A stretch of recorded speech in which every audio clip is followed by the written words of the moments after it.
Nos ha dicho el Salmo 39, dichoso el hombre que siente la llamada del Señor.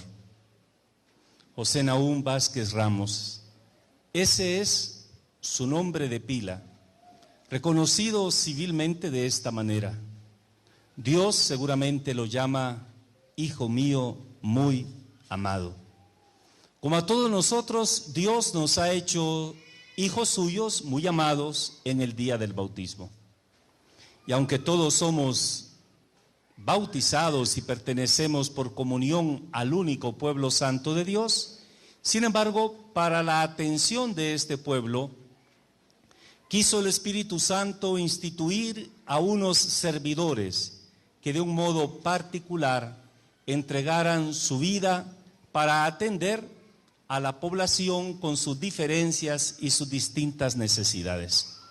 Así, hemos escuchado en la segunda lectura cómo en la comunidad primitiva de los cristianos había surgido la necesidad de que hubiese unos servidores que atencionaran de un modo cuidadoso y particular a las viudas, a los huérfanos, a los pobres. Y para que los apóstoles, consagrados por el Espíritu Santo como vicarios de Cristo, como pontífices también ellos de la nueva alianza en Cristo, se dedicaran particularmente a las cosas más sagradas y elevadas, decidieron así, por el Espíritu Santo, elegir a unos hombres que fueran los servidores, que atendieran materialmente, también con la predicación de la palabra, las necesidades de las comunidades. Y surge así por primera vez en todo el lenguaje cristiano del Nuevo Testamento el término diácono, diaconía, es decir, el servidor que presta un servicio. Parece redundancia, pero en realidad tiene todo un sentido verdaderamente fuerte, potente. El que es el servidor no es servidor porque es servido, es servidor porque da la vida, y la medida de este servicio es Cristo, que se entregó a sí mismo por humildad y con amor. Entonces, el Espíritu Santo identificó una necesidad dentro de la comunidad.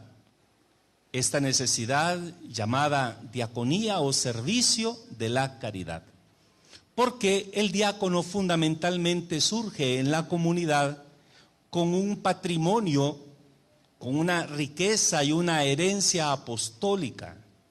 Por eso es ministro que predica el Evangelio, anuncia oficialmente la palabra, se dedica así a la predicación.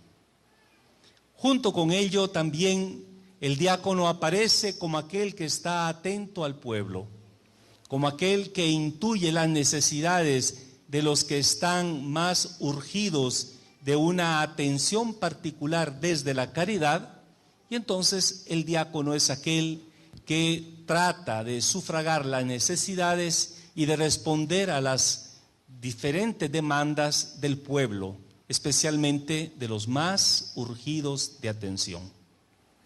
Y por último, en un tercer orden, el ministro de la palabra, el ministro de los pobres, se convierte en ministro del altar. Cuando se invierte este orden, las cosas son así. El diácono pasa a ser un florero lindo que adorna las grandes catedrales y los templos, se convierte en un elemento figurativo, en un elemento decorativo, en una especie de personaje que atrae las atenciones y que dignifica de esta manera la grandeza del que preside. Así entonces, el diácono pasa a ser un elemento funcional, pero autorreferencial. Si dejamos que el diácono sirva solo al altar y que aparezca los domingos en los canales de televisión como aquel que pasea por el altar y está en el presbiterio a la par del obispo y el que Ahí hemos invertido el orden del sentido del diaconado. Primero, la palabra, la atención, el servicio a los pobres y por último, el servicio al altar. Así lo enseña el Papa Francisco. Esa es su verdadera doctrina sobre el diaconado. Lo demás es realmente una desviación en la práctica sacramental del orden de los diáconos. Si no, no son necesarios. Pero por ser necesarios es importante volver a las fuentes. Y como ustedes saben, que hay una comisión que estudió el diaconado y esta comisión pasó, entregó su informe, ahora hay otra comisión estudiando el diaconado cristiano. Y se puede adelantar, por lo menos en ciertos ambientes académicos, que una de las grandes convicciones que tiene hoy la Iglesia es que el diácono, el diaconado, la diaconía, se ejerce en función de los pobres. Más que un ministro del altar, el diácono debe volver a aquella configuración original que motivó la iniciativa de Dios al crear para la comunidad eclesial la figura de este apóstol, que es el que sirve de una manera cercana al pueblo de Dios. Se trata así de una gran función y de un servicio que es en realidad urgente y apremiante.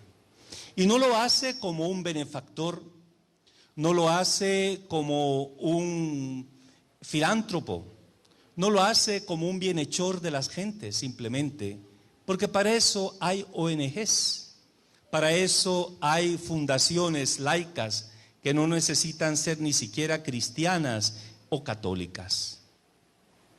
Pero el diácono lo hace con la palabra de Dios. Esa es su primera tarea: predicar, anunciar la palabra de Dios. Y su característica fundamental es ponerse el último en la lista de los servidores del Señor. Por eso la diaconía se comprende desde la humildad. Y aun cuando el diácono pasa a ser parte del presbiterio, y eso desde luego le da una configuración nueva, porque a partir de la ordenación se convierte en clérigo, eso no lo hace más que los cristianos, o más que una religiosa, o más que cualquier bautizado. El diácono es el primero en servir, y porque es el primero en servir, cumple aquello de tener un corazón de niño y cumple aquello de que, por lo tanto, heredará el reino de los cielos.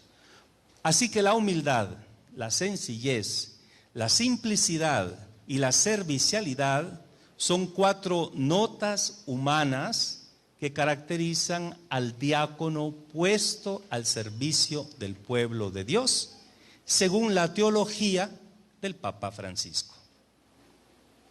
De ninguna manera vamos a subestimar los ministerios laicales. Los ministerios laicales son fundamentales para la construcción y para el enriquecimiento de la fe cristiana eclesial.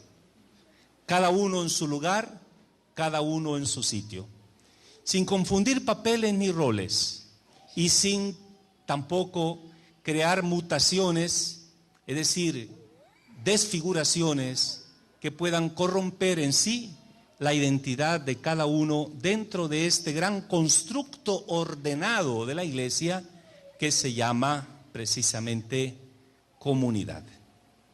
Entonces, dentro de la comunidad hay otras funciones. El diácono, ordenado en vistas al sacerdocio, si es un diácono transitorio, como es el caso de José Nahum, que aspira al sacerdocio, o si es diácono permanente, son parte de una comunidad. Esto no significa que entra a un grado de exaltación, de excelsitud o de excepción particular. El diácono nace de un pueblo, debe mirar al pueblo y debe entregar su vida al pueblo. Su vocación no tiene razón de ser, sino mira al pueblo. El pueblo que para nosotros es pueblo santo de Dios. El diácono es imperfecto como cualquiera que nace heredando las heridas del pecado original, puesto que todos somos hijos de Eva y todos vivimos en este valle de lágrimas. Pero por eso entonces el diácono se purifica, y en la forma en que se purifica es tratando de vivir en la gracia de Dios para servir al altar, más que por dignidad, por amor. Porque siempre el servidor de Dios, sea diácono, sea religiosa, sea laico, sea el obispo, va a encontrar en su corazón debilidad, imperfección y pecado. ¿Se han dado cuenta ustedes que siempre la liturgia comienza con un acto humilde de arrepentimiento? Siempre comenzamos la liturgia diciendo yo confieso, y todos bajamos la frente humillándonos delante de Dios, reconociendo nuestra situación necesitada de perdón, necesitada de redención. En esta liturgia celeste que nos reconfigura hoy el profeta Isaías para hacernos crear un ambiente admirable, un ambiente verdaderamente solemne y trascendente, lo primero que sucede es que el pobre Isaías se reconoce hombre defectuoso. Y es el Señor quien le purifica los labios a través de dos querubines que preparan unas centellas, preparan unos carbones encendidos para limpiar sus labios y poder predicar. La función fundamental del diácono es la predicación.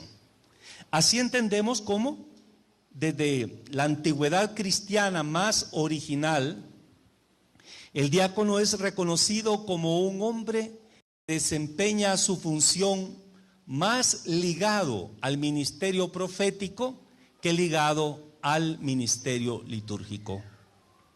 Es con los siglos y sobre todo por la superclericalización de la iglesia que el diácono cambió el orden y traspoló o extrapoló el verdadero sentido de su ministerio.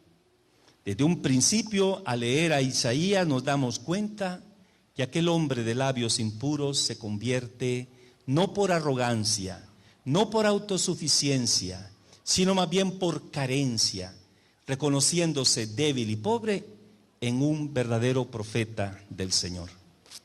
Y el Evangelio es la proclamación abierta y hermosa del poder que tiene el amor. Por eso es que el amor define la identidad de un diácono. Es el hombre que sirve por amor y construye por amor la comunidad, desde el servicio, desde la misericordia, desde la bondad, la compasión y la atención a los necesitados. Por eso el Señor nos llama siervos para amar, siervos desde el amor. No siervos desde la prepotencia o la autoridad, no siervos para manipular con el orden ya del sacerdocio, aunque sea en tercer grado, no para tener así influencia o para poder tener la fuerza sencillamente peligrosa de la dominación y el autoritarismo. El Evangelio es una auténtica incitación al amor y a la amistad. ¿Con quién? Con Jesús. ¿Para qué? Para que pueda servir. ¿A quiénes? A los más pobres, al prójimo, a los que están próximos a nosotros y que necesitan una mano, un gesto, una palabra, un signo de amor y de ternura. José Nahum, tú no elegiste a Jesús. Jesús te eligió a ti. Y porque eres elegido, has sido destinado para una misión, tomado de entre los hombres al servicio de la iglesia, para la iglesia. Esto engrandece tu corazón y lo ensancha, lo hace inmensamente universal. Esto le da una altura, una profundidad y una dilatación inmensa que te pone en la línea de los profetas y de los santos. Pero no olvides también que servir significa padecer, que servir significa sufrir, que significa también dar la vida. Y el Señor que empezó en ti su obra maravillosa, tiene el poder de sostenerte en tu lucha de cada día. Y que el sacerdocio santo al que aspiras llegue a ti como cuando Isaías se abrió plenamente ante la misericordia del Señor para reconocerse indigno de tan grande don. Y los jóvenes seminaristas que siguen detrás de ti sean también dóciles a las inspiraciones del Señor para crecer en el espíritu del servicio y del amor. Que así sea.